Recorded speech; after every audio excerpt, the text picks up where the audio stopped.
you're here. Today we're talking about when should you kiss and have sex on a date. When you're dating or when you're seeing someone, how long should you wait? So, I'm gonna share with you what is my opinion, what I'm coaching my clients. But I want to also mention that I respect your choice, whatever you choose. And if you're my client, I respect my clients' choices and I'm there for them. But usually, if they don't follow my advice, there are consequences and there are suffering. Okay, so what I advise is that when you're circular dating, you don't kiss anybody. Like, you don't meet at home and you don't kiss anybody. Yeah, you are circular dating and you are just having innocent coffee dates where you're getting to know a man basically as a friend. You're just talking, and then it's just much more easier to circular date because so many women, they do get attached to one guy once the kissing and making out starts, and then you can't really hold and be able to see other men. Okay, and that's not good because you should not just talk to one guy, you should talk to a lot of guys, but obviously with some um, boundaries.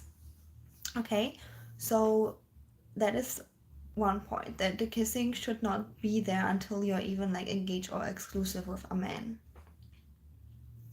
And when it comes to intimacy, I do believe you should wait until the full commitment you want. If you want marriage, you should wait until marriage. Okay, the very, very least engagement. The very, very, very least engagement where you already know this man for at least 6 months, he proposed, you guys are compatible, you know that um, that everything is good, and then he proposes and then you guys have intimacy. And this is basically the safest way where you don't expose yourself to heartbreak. Yeah, usually what happens if my clients kind of like, again, I respect my clients, I'm always there for them if they decide to do otherwise, but oftentimes what happens when my clients don't follow this advice, they start making out with one guy and then they can't really circular date, and then they waste like 6 months or 1 year with one guy who wasn't available because, you know, intimacy and chemistry really makes you blinded, especially in the beginning, to one person. So it's good to kind of like observe a man as a friend, because then you'll be able to see his red flags and you'll be able to spot if he's amazing, that he's so amazing. Yeah, so it's gonna just give you a much higher dating success rate. You're gonna choose an amazing partner who is compatible to you, who you can hang out as a friend, and you'll be able, in like with like a sober mind, make a good decision for yourself. And then with the intimacy, again, I respect you, I respect my clients' choices if they decide to do something else, what I advise. But usually, what happens, is that for some reason the guy doesn't want to propose, doesn't want marriage, is suddenly unavailable, or some fights come up, and then there's like a breakup after a few weeks or months. And then, my clients have to go through grief, or they have to go through heartbreak because they had intimacy. And I don't want any woman, not my clients, and I don't want you to go through heartbreak and to go through, to be sad and to be in grief and to be able to have like grieve this relationship that was like super short, and the guy didn't commit, didn't provide, didn't do anything.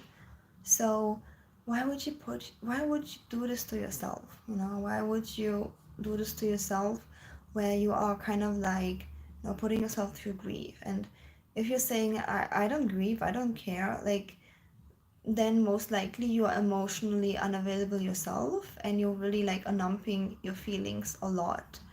And that's probably the reason.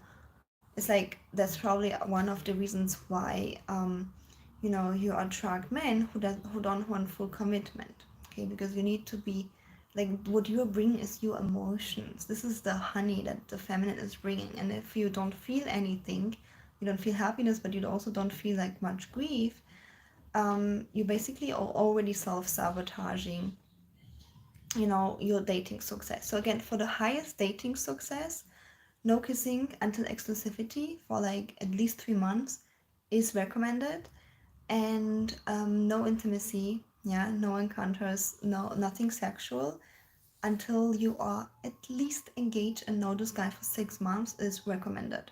Okay, and no, don't worry, the right guy will not run away. He will respect you even more, and he will want to be with you even more. Okay, so this gives you the biggest dating success.